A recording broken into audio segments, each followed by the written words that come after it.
Hi, this is Group of Interest, an SCP channel. Thank you so much for watching. This is Miss Heir by TwistedGears.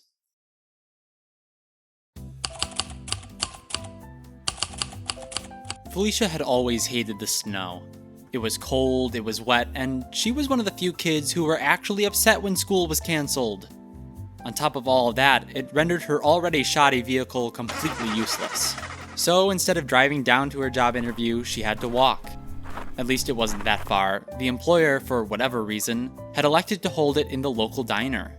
It seemed somewhat odd to her, but at only 16, she considered it possible she just didn't know any better. In fact, that was not the only thing that struck her as odd. She couldn't remember applying to a toy company. Her parents had both shrugged it off, saying one of them might have done it at some point. Even discarding that loose end, what would a toy company want with a 16-year-old girl with no work experience? But they had called for her specifically, and a job was a job. Money was money. She rounded the corner, still trudging through the snow that went past her ankles. From there, she could see the diner, a small beacon of warmth and color in the freezing whiteness. With something akin to a dash, she made her way inside, basking in the warmth as she shut the glass door. A pair of men, one probably in his 20s and the other likely in his 70s, waved her in unison from the spot in the corner of the diner.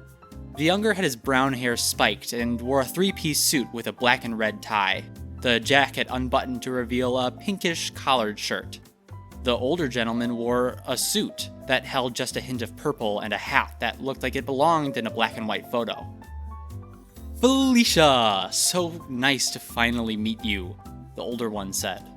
They shook only once, and then he gestured to the seat in front of him and his companion. "Please, sit. We have much to discuss." She unzipped and shrugged off her coat, letting it beside her when she sat. She made sure to sit up straight and maintain eye contact when they spoke.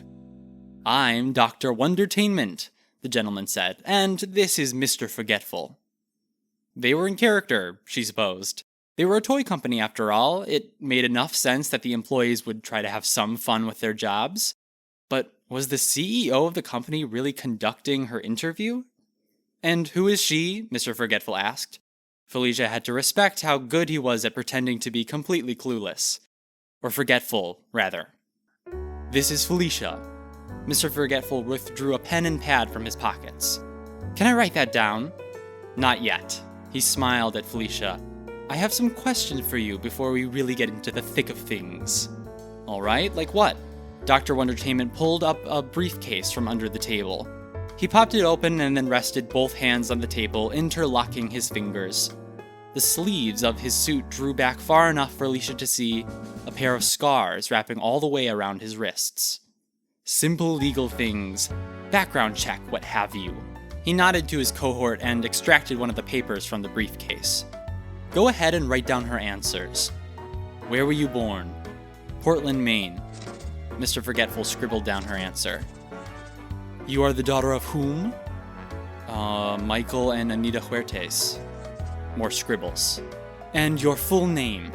"Felicia Abigail Huertes." "Where did you go to school?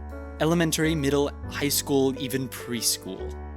Felicia answered, Forgetful scribbled, and Wondertainment questioned, and she answered, and Forgetful scribbled. The process went on and on, the three of them tucked away in the corner of the diner. Far from prying eyes and listening ears, she gradually revealed the entirety of her being. The interview didn't stop when the waitress took their orders, and it continued as they ate. Almost an hour had passed before the old man nodded, apparently content. She looked at the pile of notes that Mr. Forgetful had been writing and cocked her head to take a look. Names, places, events, none of it looked even a little familiar. Why had he been writing all that? Why was she even here? "Now, one last question, and I think that will be it," Dr. Wondertainment said. He smiled and his eyes shone like distant stars. She felt herself becoming lost in them, the sheer vastness of their presence. The wonder of a million lights cascaded from a single point of boundless energy from deep within the old man, which spread out and touched the souls of thousands.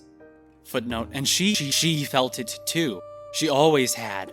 She had simply been human, distracted.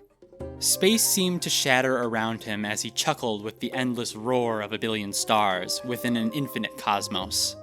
He cleared his throat and asked, "Who are you?" Her mind was empty. She tried to remember, which is quite difficult to do when one has nothing to remember. Her fingers drummed a beat on the magenta but used to be dull green table. She squeezed her eyes shut in thought and put her hands at her side, her right hand colliding with something furry. She looked down at the corgi that was occupying the space where Felicia's coat used to be. Footnote, Felicia doesn't exist anymore. Looking at her expectantly. "Who am I, Jeremy?" Jeremy barked back, because dogs can talk. "Isabel is a pretty name. Let's go with that." Why are there two? Jeremy barked. "Oh hey Jeremy, didn't see you there. I do kinda like Helga." A third Jeremy barked. Footnote, just roll with it. "Are you sure my name's Anastasia? I kind of like Parvati myself. The fifth, I think." That's not how names work. Footnote, it is now. A fourth corgi sprang up from under the table, barking excitedly. "I don't know where you learned Spanish, Jeremy, but you're right. Why choose? Isabel, Helga, Anastasia, Parvati, Wondertainment the fifth looked to her father herself and grinned a big, wonderful grin. The world was better for it. The older Wondertainment gave her a small smile in return before coughing into a handkerchief. When he pulled the cloth away, rust clung to the kerchief. Mr. Forgetful almost jumped out of his seat, but the doctor just patted the collectible's shoulder. "I'm getting old, Isabel," he explained. She could see it in his eyes like a disease of the soul, eating away at the wonderlight within him. "I suppose you could say I used to work a dangerous job, and it's taking its toll. In more ways than one." "I bet I could help," she offered. "I could cure you by becoming a doctor." Footnote, Isabel would go on to become a doctor, as doctorates can be inherited with enough imagination. The doctor's eyes sparkled. "No, I think it's time to pass the torch. Put the company in the hands of someone pure." "I'm not sure what you mean, Doc." "Perhaps best that way.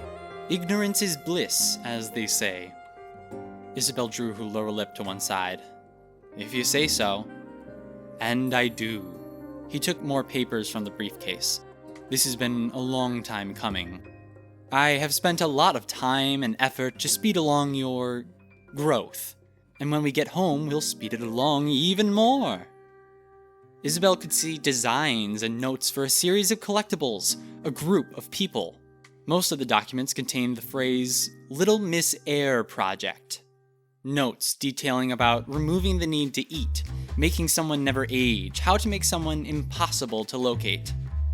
"Oh hey, it's me!" Mr. Forgetful grabbed one of the papers. "Looking good? What's all this for, Doctor?" "I want you to write down everything these documents say, every last word, and then burn them, and your notes. Then give me this piece of paper." Mr. Forgetful looked between his creator and the papers, the scrap of paper clutched in his hands. "But then you'd forget too." Dr. Wondertainment smiled. "That's the idea. Wouldn't want to hinder progress once I'm senile, huh?" "If you're sure." And Dr. Wondertainment was, and so Mr. Forgetful did. The young man transcribed the entirety of the briefcase's contents. Previous identities, methods of conversion, types of transference, theories and ideas and concepts and mad scribbles made in the middle of the night by a god desperately fighting a losing battle. All recorded onto a scrap of paper and wiped from the minds of everyone but Wondertainment's greatest scribe. The waitress came and went again, not noticing what had always been that way. When Isabel finished her fourth plate of chocolate pancakes, Mr. Forgetful set down his pen. "Okay, Doctor, I finished.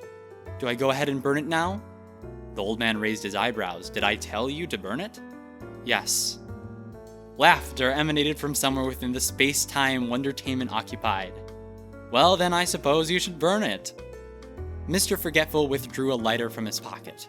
The doctor had given it to him the day they had met and told him it was very important. And so Mr. Forgetful gathered his notes, piled the documents, and shoved them into the briefcase. He flicked the lighter on and lit it all ablaze, then shut the briefcase. "So why did you burn all that?" Isabel asked. "It's a secret." What? Come on, tell me. I'm really good at keeping secrets. Like this one time Jeremy accidentally broke Jeremy's favorite chew toy and I knew, but I never told anybody. I'm not allowed to tell anyone. The notes said so. Well, okay, I guess. Isabel drank from her glass of milk. What's that? Dr. Wondertainment told me to give this to him.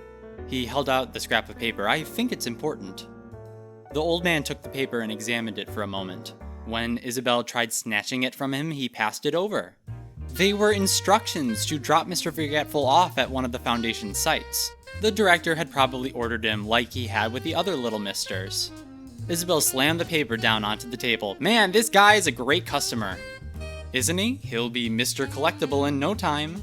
Dr. Wondertainment watched the table wobble through different forms and colors from the impact of Isabel smacking it.